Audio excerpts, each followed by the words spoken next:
Good morning, good afternoon. Thanks for attending the Oracle Integration 3 New Features webinar. I'm Jürgen Kress, part of the Oracle Product Management team. In case you missed one of our webcasts, on-demand recordings are available at Oracle Video Hub, including presentation for download. In today's presentation, Antony Reynolds will give us an update on Oracle Integration 3. Good morning, Antony. Good morning, Jürgen. Hope you can hear me loud and clear. Sounds perfect.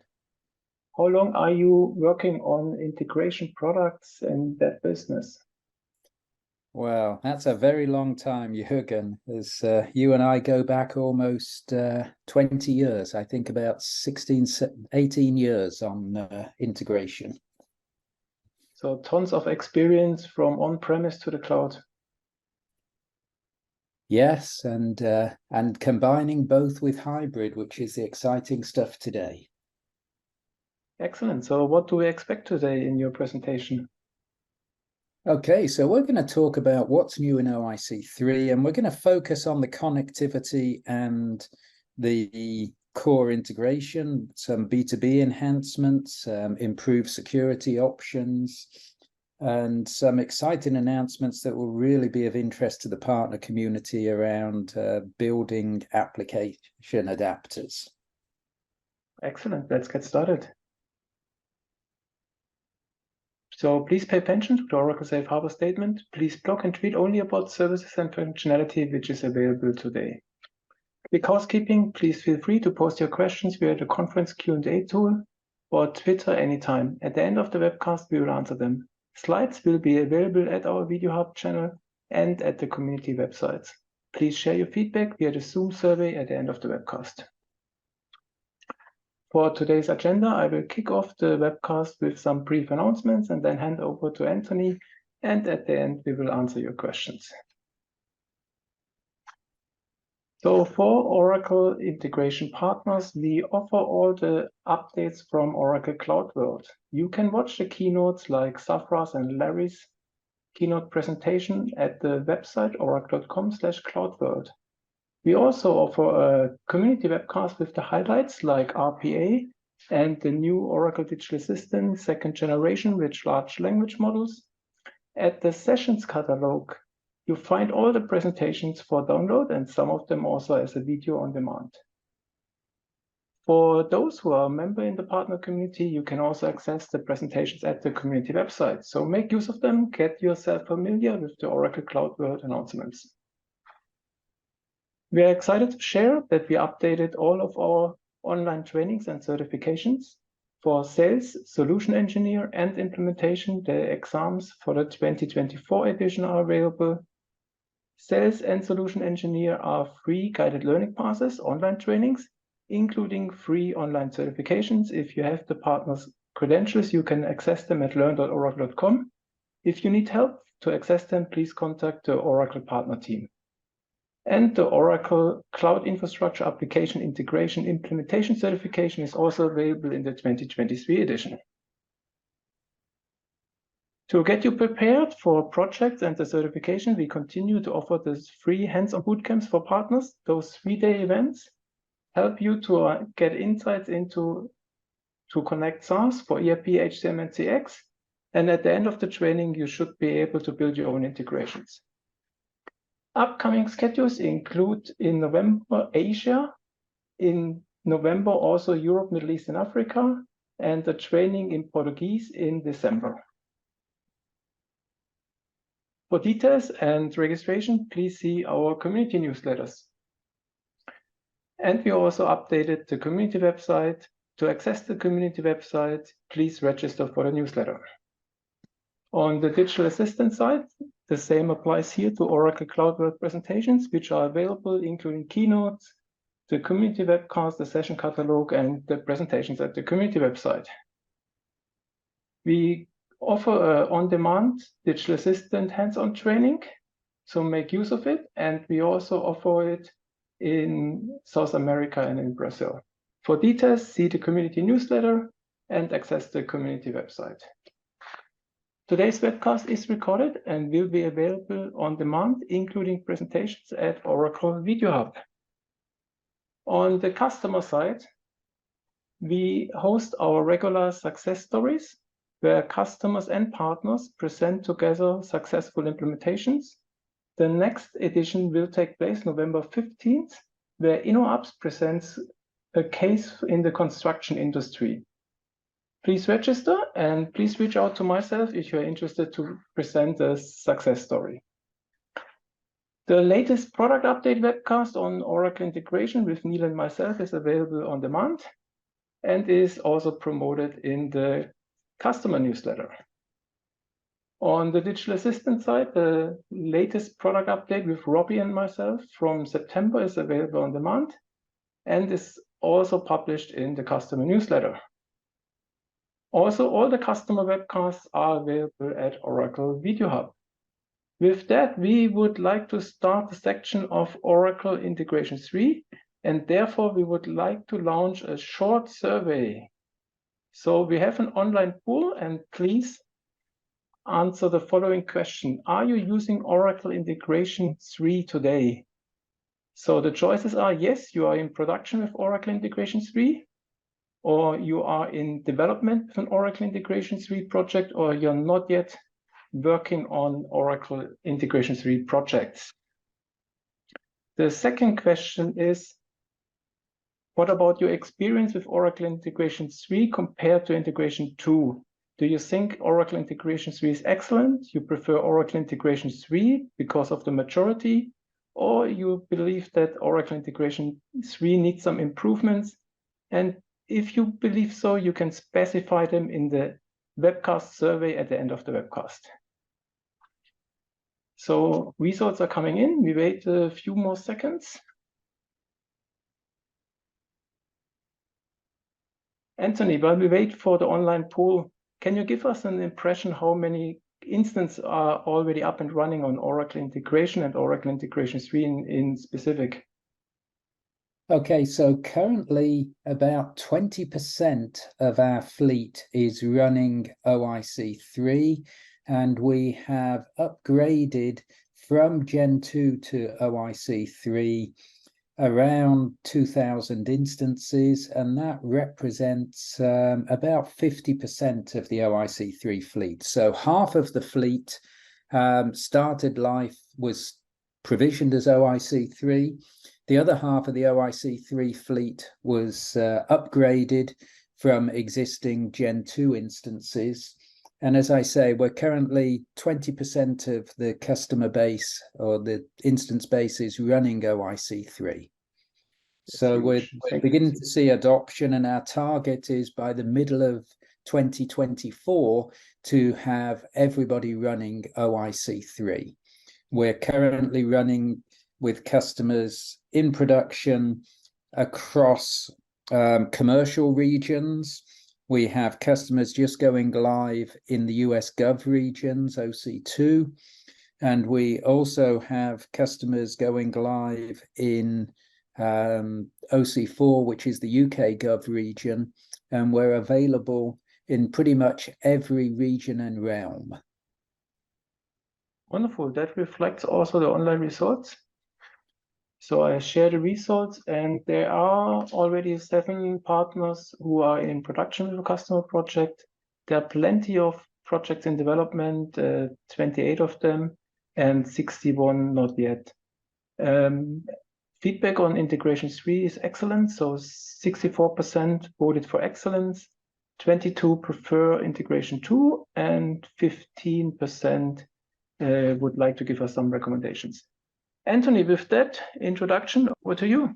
What we're going to run through is the roadmap for Oracle Integration 3 and the new features that you'll be seeing in 23.10, which for your development instances should already be there, and your production instances should be rolling out as we speak.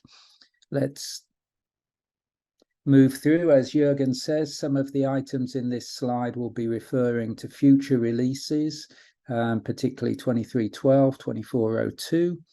And so please only blog or comment about the new features in 23.10. So as a reminder, we have different themes. This is the last time you'll see these themes. We will be introducing new themes going forward, but our first theme is focused on the rollout of OIC3. As we said, it's 20% of the fleet is now OIC3, and the intention is by June of 2024 to be, if not completely, have pretty much all of the fleet moved over to OIC3. We have hyper-automation as a theme where we're extending beyond the core integration to include things such as RPA and the ability to bring in other OCI services transparently. SaaS enablement is a very large area of investment for us, where we're working with the SaaS teams to make it easier to provision solutions with OIC, to make the upgrades of accelerators seamless. And so we'll talk about the improvements there. Operations and keeping the lights on. How do we make it easier to operate your integration instances? And then functional innovations where we add new capabilities to the product. And finally, we have a healthcare focus as well. You're probably aware that Oracle acquired Cerner, which is a large healthcare software company. And so we're working closely with our Cerner colleagues to improve the healthcare capabilities of OIC. As we talk about our roadmap, we will focus today just on the plan of record, which is the current release, the 2310 plus the 2312, 2402. We will touch on a couple of items that may go beyond that. But we also have plan of intent, plan of direction to enable us to fit everything into the time. We won't cover those today, but if you're interested in what's further down the line, we're happy to arrange a call with you to explain where we're going. Plan of intent is 6 to 12 months, and plan of direction is 12 months and beyond. So if we look at it currently, we are here on the 2310 release. We will be talking about 2312 and 2402 as well. So let's highlight what we've delivered in the last couple of releases, just in the core integration. I have another set of slides, some more slides that we'll come to that will cover the connectivity and SaaS enablement. So we have rolled out events, a pub/sub capability, which goes well beyond the pub/sub of Gen 2. So this allows you to decouple publishers and subscribers, and events are now first-class citizens. And we're excited to announce that we will be starting upgrade of pub/sub integrations, and they will automatically be converted to event-using integrations. You're now able to select your identity domain when you provision if you're using the new domains capability of IAM. We've been supporting the Gov region. We've supported native action for object storage and for functions, which makes it easy to bring those together. And in terms of functional innovations, you can now set a timeout to say that if you're away from the computer for a certain amount of time, you want to log yourself out of OIC. So this was needed. This for healthcare and government customers, we're asking for this. Copy of in the mapper, we released this in August, so that you can now make an exact copy of a source to a target. We also delivered access control at the project level, so you can decide who can edit, who can view, and who can monitor within an individual project.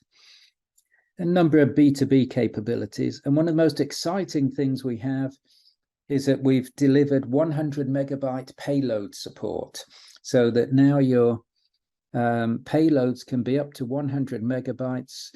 And we've done a lot of testing and certification to make sure that these are supported. And also the private endpoint support, where you can now attach the outbound side of OIC to a private network for certain adapters. And we will be expanding the number of adapters that support that. So that's what we've delivered. Let's talk about what's coming. So we have just started our first Visual Builder upgrades. So for customers that were using Visual Builder in Gen 2, it's now possible to be upgraded to OIC 3. So that will include their integrations and their Visual Builder artifacts, business objects, applications, etc. We mentioned that the pub sub upgrade, and also you'll be able to deploy to API Gateway, again, bringing us up to parity with OIC Gen 2 and going beyond it. That deployment to the API Gateway will include not just creating a new API Gateway deployment, but also extending an existing deployment. This works around the limitation on the number of deployments you can have. And so putting multiple integrations into one deployment will improve the scalability of the solution. If we talk about functional innovations, a number of B2B things with RosettaNet, support for REST transports, and also reprocessing of B2B transactions, and we'll do a demo of that. Also, number of project enhancements. We're working, not there yet, but we're working on being able to share connections within a project. And so the idea would be that within a project, similarly to the way you can share integrations today, you'd be able to say, I want this connection to be available outside of my project for other people to use. And so this will remove the need to configure the same connection twice in different projects. We're also delivering a native file server action. So instead of connecting an FTP server to connection to your integration, you'll automatically be able to talk to the embedded file server within OIC without using an explicit FTP connection.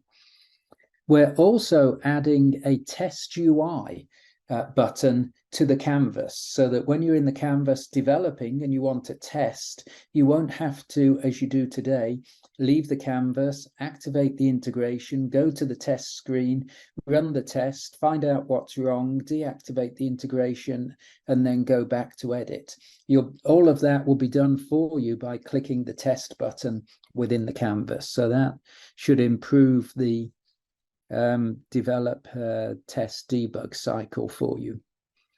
In the healthcare front, we are adding new adapters, an MLLP adapter, and HL7 schema and document editing. This is currently limited availability. If you are interested in that, please reach out to myself or Jürgen, and we'll put you in contact with Steve Tyndall, who's running that LA program. We'll be talking about allow listing, and we'll be giving a demo of how you can now limit access to an OIC instance based on the incoming IP address or VCN. We also now, file server has host names, and we strongly recommend you switch to using host names rather than IP addresses for your file server connections. And this is not just the new ones, but also all the existing file servers have had a host name retrofitted to them. And finally, I'd like to talk briefly about RPA. At Cloud World, we demoed RPA, and I'm sure that we will have a dedicated session that Jürgen will arrange in the future to talk specifically about RPA. And you go, well, what RPA has been around for a while. Why is Oracle moving into this area now? If we look at RPA, you can think of it as basically dealing with those use cases where there aren't existing APIs, or those APIs are difficult to use. And so RPA provides a way for you to use a browser screen to actually access and emulate what a user would do through those screens. So that's the robotic part of it. Now, within OIC, we do not plan to make the RPA completely standalone. It's intended to access systems for which there are no suitable APIs. So we've made it very tightly coupled with the core integration engine.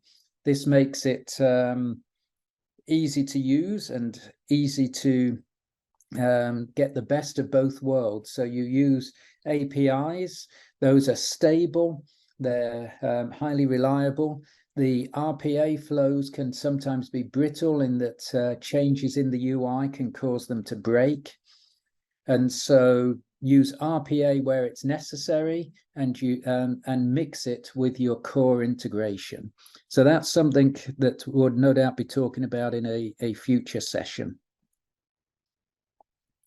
So let's talk briefly about B2B reprocess and resubmit. And on the inbound side, this is useful when we get errors in processing the message. We don't need to go back to the partner and say, can you please send that message again? So depending on where the problems were, we can either reprocess. So this is where we process the wire message from the beginning. So this might be useful if we didn't find the right trading partner and its associated integration. So rather than go back to the trading partner and say, oh, we couldn't find your configuration, we'd messed up, can you send the message again? We can resubmit the wire message where it will again try to match the incoming trading partner ID with an integration to execute it. Similarly, if we found the integration, but there was an error during processing of the message, we can just process the business message. This is good because if we process the wire message, we're going to send message delivery notifications back potentially to the customer or to the trading partner. We wouldn't want to do that if the problem was we'd previously sent the delivery notification, but we had a problem processing the message. So resubmit lets us just reprocess that message as a business message without sending notifications, unless there's functional acknowledgements, of course, which we might generate now that we're successfully processing the message. Similarly, on the outbound side, if there's a problem sending the message, we can send the message to the trading partner again. So this might be there was a problem perhaps with the trading partner configuration and we weren't able to successfully send the message. So we can start it at the business message level again and send it. Alternatively, it might be that the partner has had a problem and they've reached out to us to send the message again. So then we could just send the wire message again so that we're not seeing duplicates in our side of any of our processing. So with that said, let's actually look at a demo of that. And so here we're... Hello, everybody. Oops. Today we're going to take a look. Okay, so as we go through, so I've recorded this so I can skip through the bits that are boring. So what we're going to do is look at resubmitting a message. So first of all, let's go into B2B. We can see we've got a number of trading partners here, and this one is not deployed. And so because it's not deployed, it won't be able to receive messages. So we might have thought we'd set it all up, but because it's not active, the messages won't arrive. So now let's go and look what happens as we go into the monitoring screen.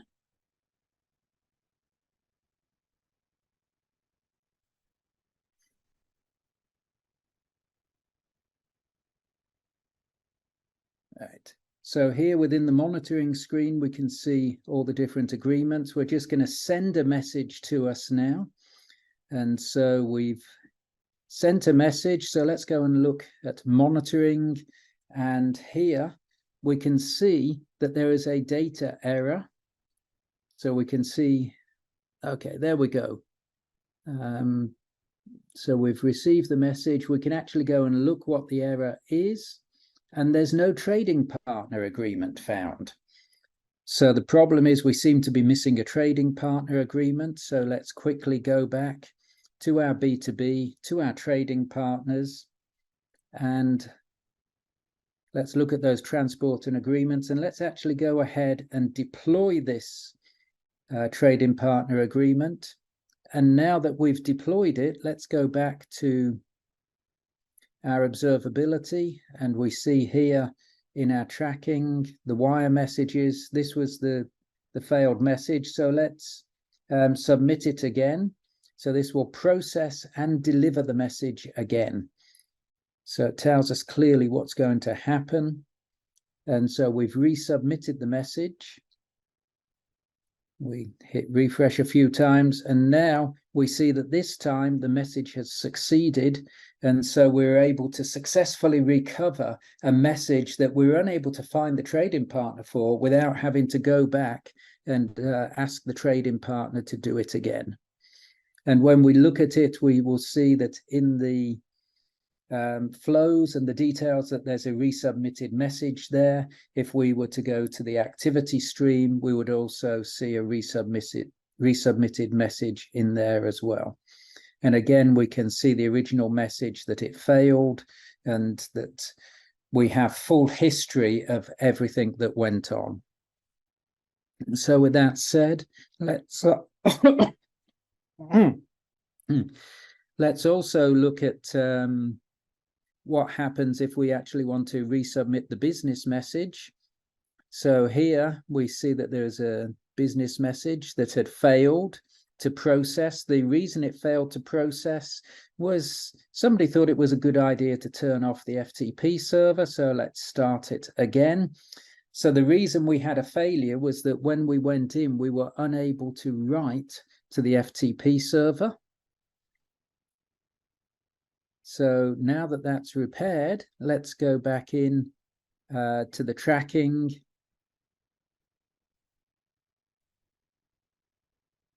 Go to the business messages. So we're not touching the wire, but at the business message level, we can go in. We see that the back-end integration failed here. We can see why it failed, that there was an FTP error, that we couldn't connect. So now we go in, start the FTP server.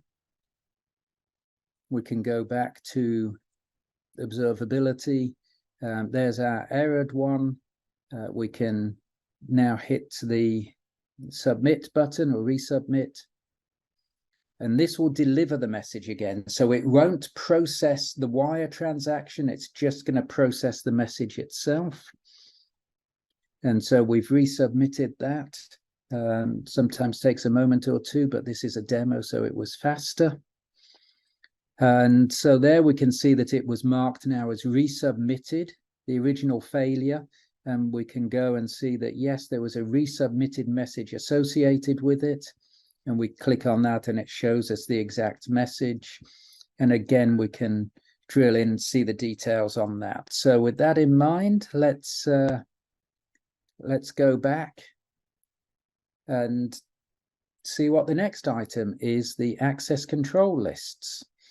So this allows us to restrict access to an OIC instance by the IP address or by an OCI VCN. When we say by an IP address, that typically would be a CIDR block, CIDR block. So this applies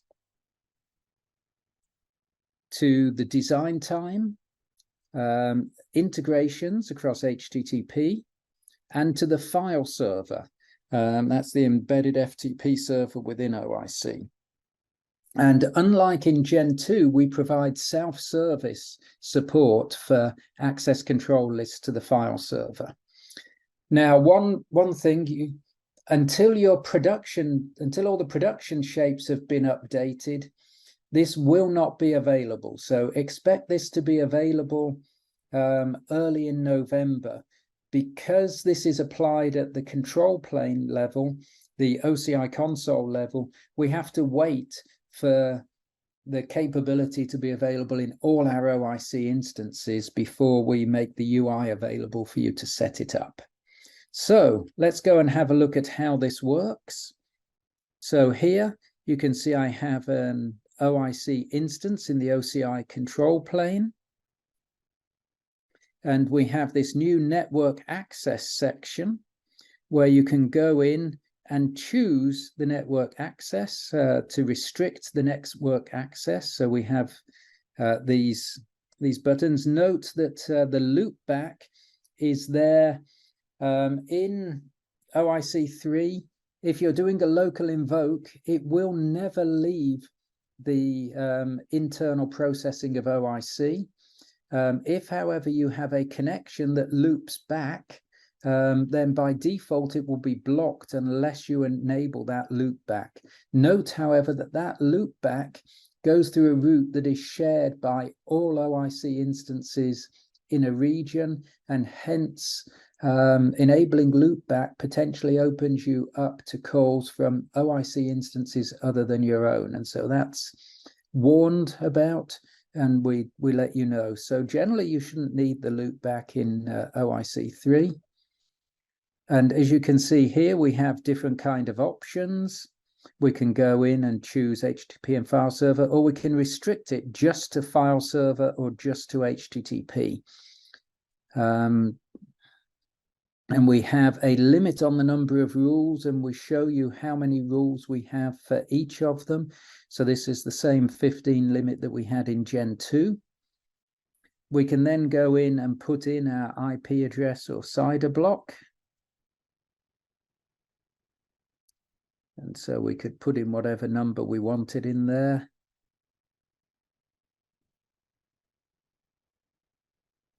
So if we add, for example, there we go, we've put in a individual IP address. So you can see that this can be a mixture. Those are 3 individuals, but they're CIDR block style. So they could have been, for example, 92.16/28. And then once we do that, notice that this is an asynchronous operation. Once we've applied the access control list, we go into a state of updating, and we can go and track the work request. And we can see in here that it's been accepted.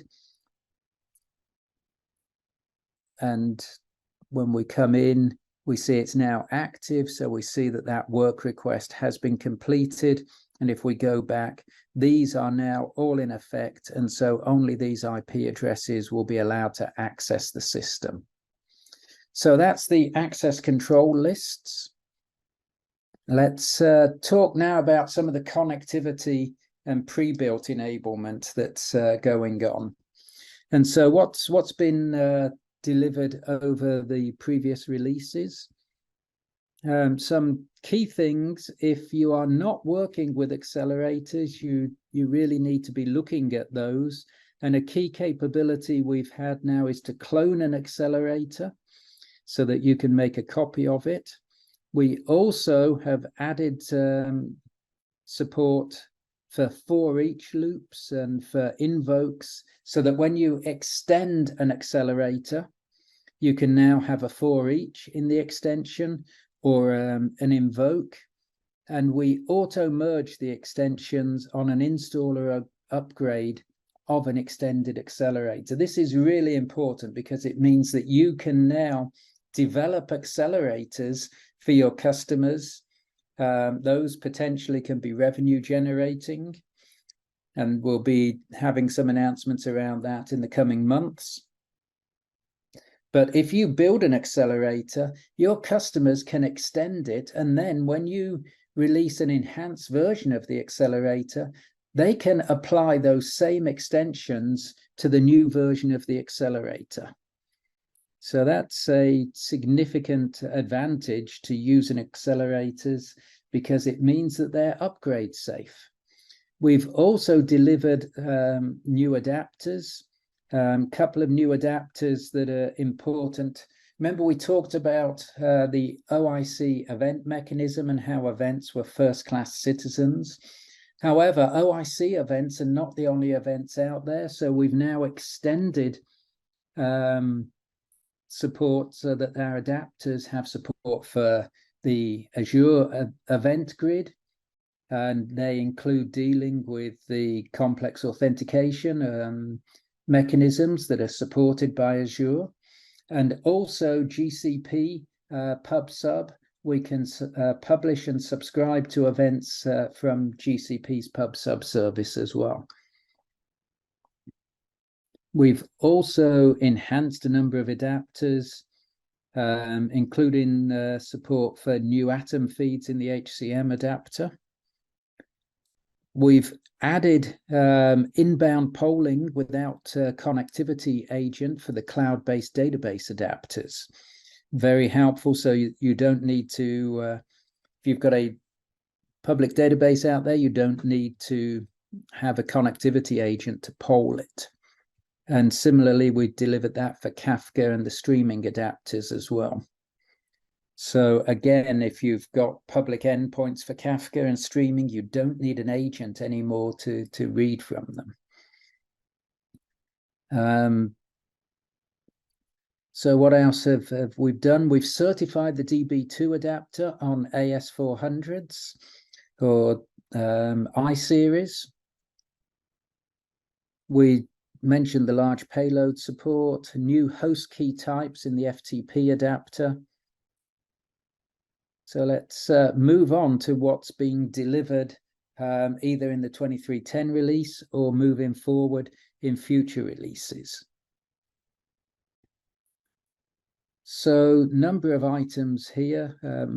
In terms of extensibility, we're supporting global variables. You can add new connections now to an accelerator. So if you need to enrich data by calling a system that's not currently known to the accelerator, you can do that by adding a new connection in there. You'd also, as an accelerator developer, you can add an extension group before a local integration invoke. We continue to deliver new recipes and accelerators, and we'll talk about a couple of those in the next few minutes around the service support.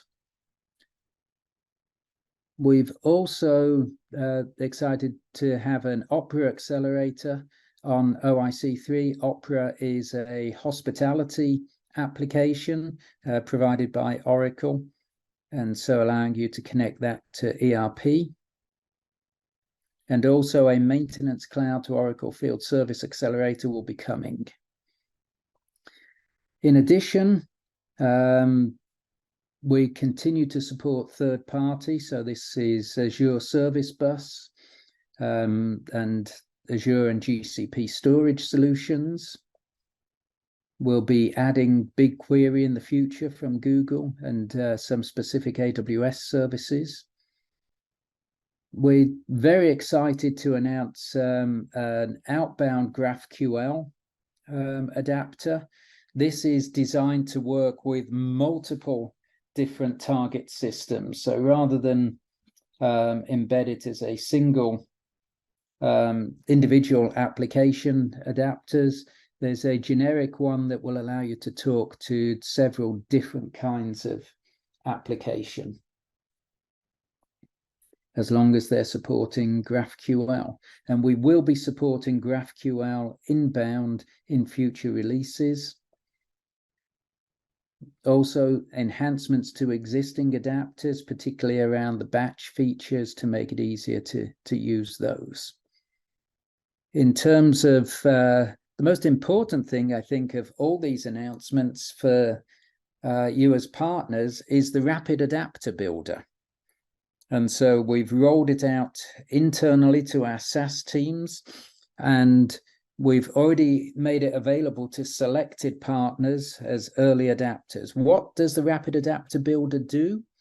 It allows you to basically describe how an endpoint works and you can build your own adapter. So this makes it very easy for you to simplify access, to provide categorization of services, to take care of the security requirements, make sure that those are properly selected. All that can be done as part of the Rapid Adapter Builder. And so if you have need to connect to systems for which there isn't adapters, or you're interested in making those available to your customers, then you should be considering the Rapid Adapter Builder in the future.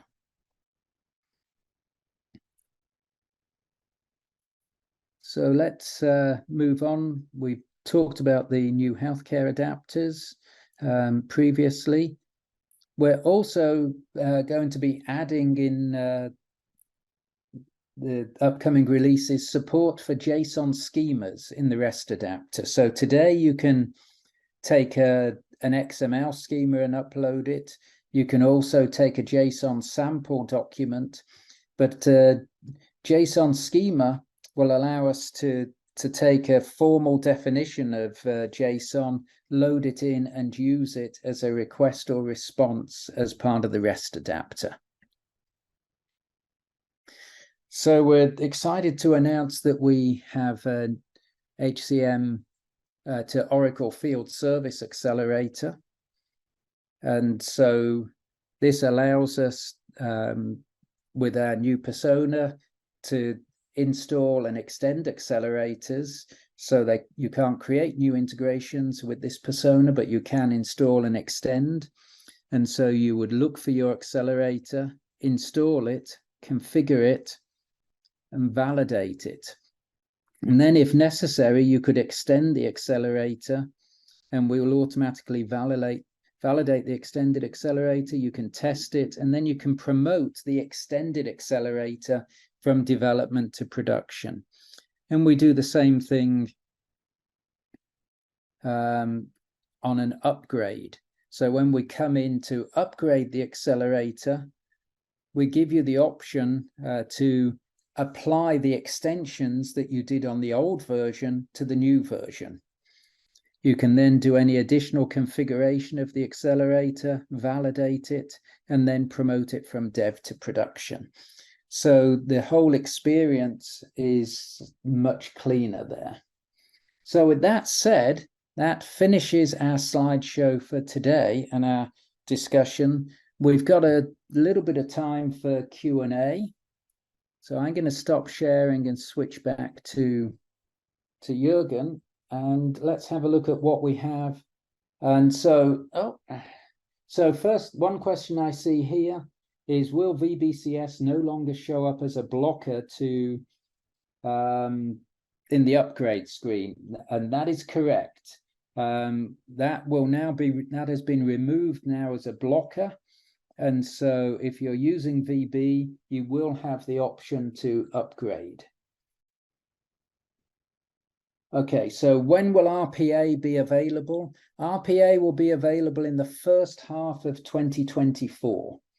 And so we wanted to share with it. We showed it at Open World. We showed a demo of the product working.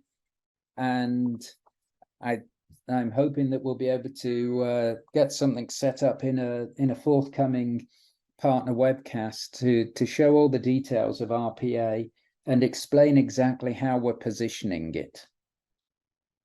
Yeah, and if you're interested in an RPA beta program as a partner, please reach out to Nathan Engstedt or myself, Jürgen Kress.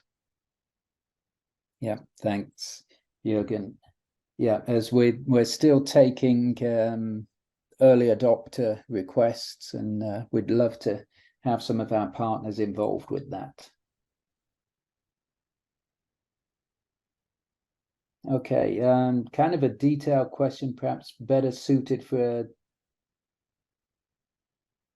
Okay, so here somebody is using Gen 2 and getting difficulty in getting detailed logs. I think that really needs to be a service request. We can't go into the details of why you might be having problems.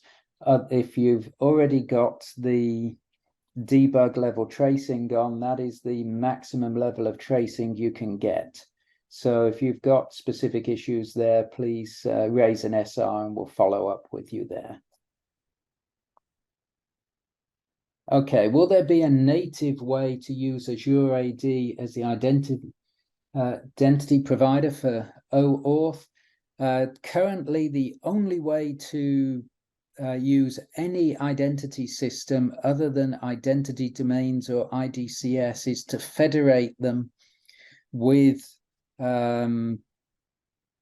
IDCS or identity domains. We do not and don't have plans to support third-party identity systems. And so there we'd rely on ID.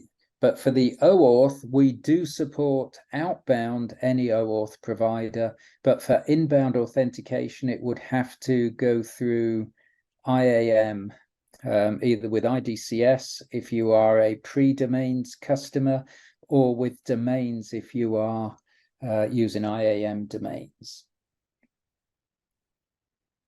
If you have questions, you can still post them in the Q&A tool, or you can raise your hand and we can unmute you. Sunny, do you have a question? Okay.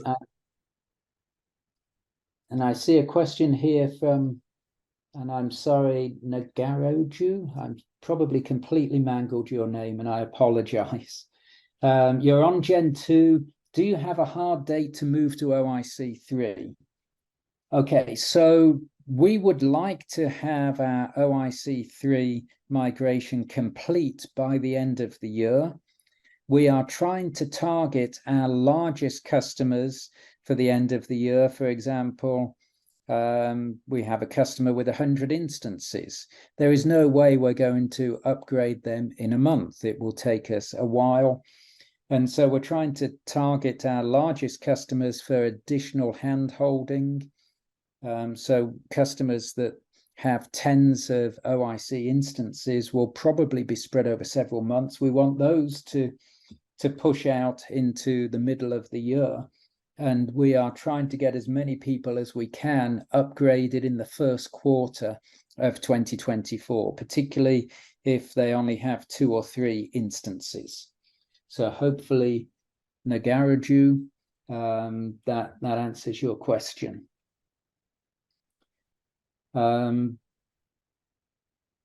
If they're not willing to move, we will give customers a date. They can move that date a month earlier or a month later, but they have to move. There is no choice. On the question from Safaras. And so everybody will have to move. And if they can't move on the date we give them, they can move a month earlier or a month later. If you know that they have a major go live, we strongly recommend that you should not be doing any new development for new deployments on Gen 2. You should be doing all of that on OIC 3. And everybody will have to move and expect to be moved in the next 9 months. 6 to 9 months. Okay, when API gateway option will be available? We spoke about that earlier, so that will be available in the next couple of releases, either 23.12 or 24.2. We're currently targeting 23.12 for that release, the end of the year. And you'll be able to deploy to API gateway at activation time or post-activation, the same you do in Gen 2, but you'll be able to modify the deployment as well as create a new one.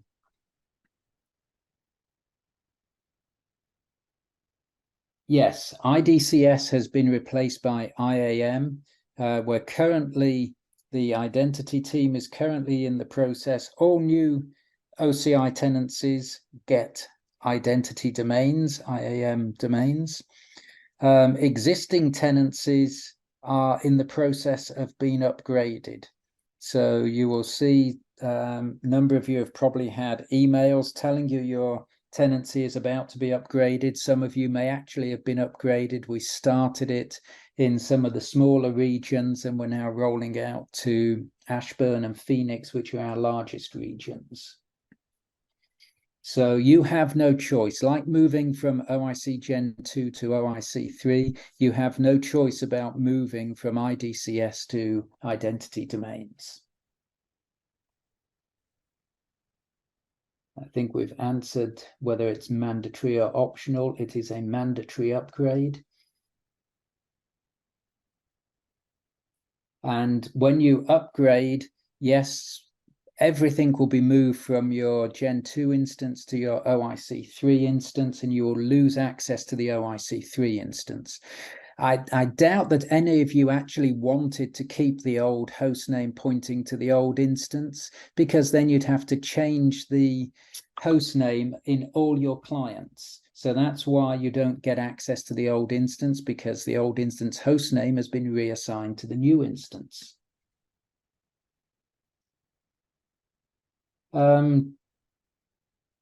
I'm sorry, I don't understand the question from Stefan. You can already use network security groups with private endpoints. So I'm not clear what the question is.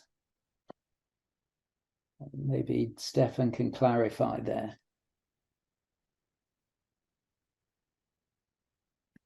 Antony, while we wait for the clarification for everybody, some key resources, and to wrap up today's call, in case you're not yet a member in the integration partner community, please register now. As an integration community member, you also get access to our community website. That might take a few days. Attend one of our upcoming hands-on trainings, like the Integration 3 hands-on bootcamps or the live labs. They prepare you also for the certification. So take the sales and pre-sales solution engineer exam, which are free of charge, and also the implementation exam, where you can get a voucher or you need to pay a fee for the exam. Do we have any further questions, Antony? Okay, I see that there's one around the change from instance ID was numeric characters. It was always a string, and it was always documented as a string, but it happened to just be numeric characters in Gen 2, and some people assumed that it would always be numeric characters. Unfortunately, in OIC 3, it's a GUID, it's alphanumeric, and so that is one of the items that can cause problems. There's a number of items in there. Just to share, okay, yep. I will paste into the chat a link to the upgrade FAQs. So that's part of the general upgrade documentation. It will tell you all the things to be aware of as you go through. Antony, there was one question in the chat regarding the endpoint SDK, the Java SDK. Does it need to be upgraded?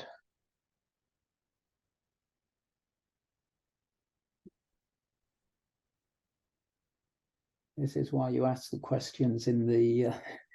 Yeah, exactly.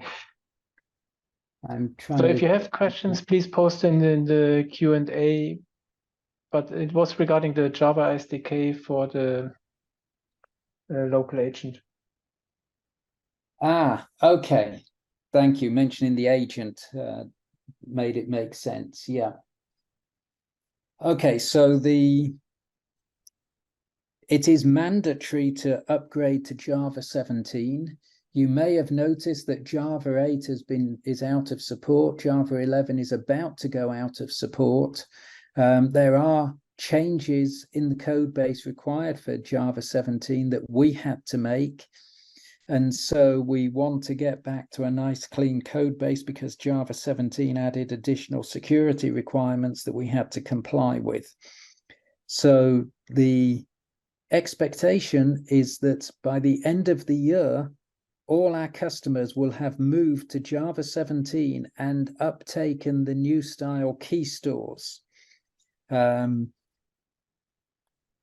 I can't remember the dates off the top of my head, but I believe in December will be the last upgrade non-Java 17 customers will get for their connectivity agent. After that, in the new year, I believe in February, we will stop processing messages through non-Java 17 agents. So it is very important, January actually, that is the date for when we will stop processing messages through Java 17 agents or agents without the new key store. So please make sure that all your customers upgrade to Java 17, and they should be doing so anyway, if only for compliance and security reasons.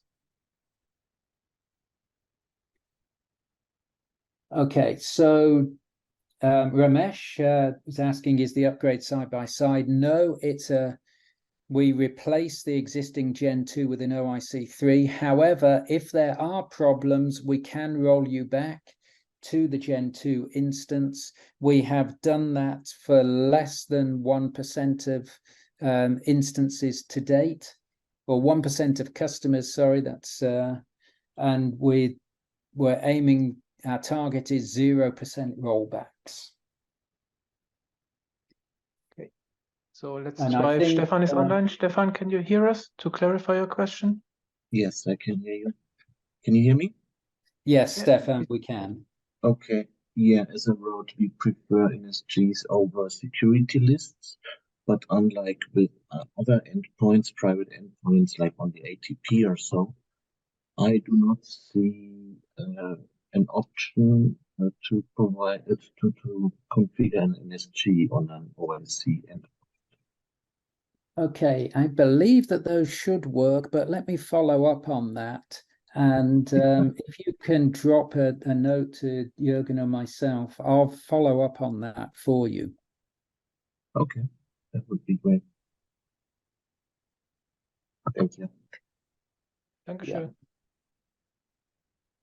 Okay, and any slots for 20, I think they mean, Shravan means 2023, I think a typo in the question, to move to OIC 3. There are slots available from January 2024 if you would like to get the upgrade done ahead of time, and that's often a good idea if you've got a major release in, say, March or April. January might be a good time to upgrade to OIC 3 so that you're not being impacted by being forced to upgrade immediately before or immediately after a major release that you have going out.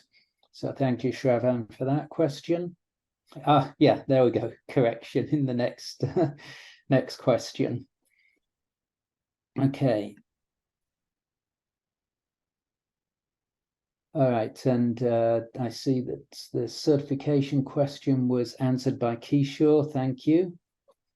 And I think that is all the questions have been answered there. We have a question from Ramesh. Ramesh, can you unmute yourself? Hey, Jürgen. Thanks for, are you able to hear me? Yeah, Yes. I can hear you. Okay, Antony, it's regarding the upgrade, right? You mentioned that it's a kind of a domain upgrade where Oracle is going to upgrade the OIC Gen 2 to OIC 3. But at the same time, you mentioned that, in case of any issues, Oracle is going to recover the Gen 2. Is that the correct statement? I just want to make sure. That's correct. Okay. So that if we find a problem that prevents you continuing to use OIC 3, the normal action is we will see if we can get an emergency patch in there.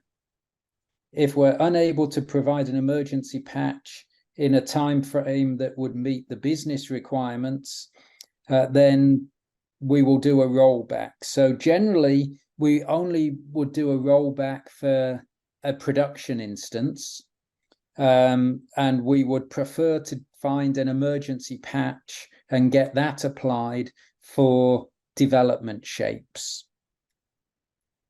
Okay, thanks for the explanation. But I would like to understand what is the SLA to do a fallback in case of issues, right? How much time usually based on that So the 1%? criteria would be a production instance, and effectively it made your production instance unable to process previously valid integrations. So if integrations are failing because of the upgrade and it's a production instance, then we would consider it for a rollback. If it's a development or test, we would aim to get a fix in place before the production upgrade was occurring. We wouldn't upgrade you to production if there were problems in dev and test. Right, Antony. I was referring in the production. Somehow, we didn't, let us assume that we don't see any issues with OIC3 in the lower non-production environment, but due to XYZ reasons, we come across the surprises. So I would like to understand how much time, if at all, if we need to do a fallback to Gen 2. Okay, so we have fallen back people after more than a week after the upgrade.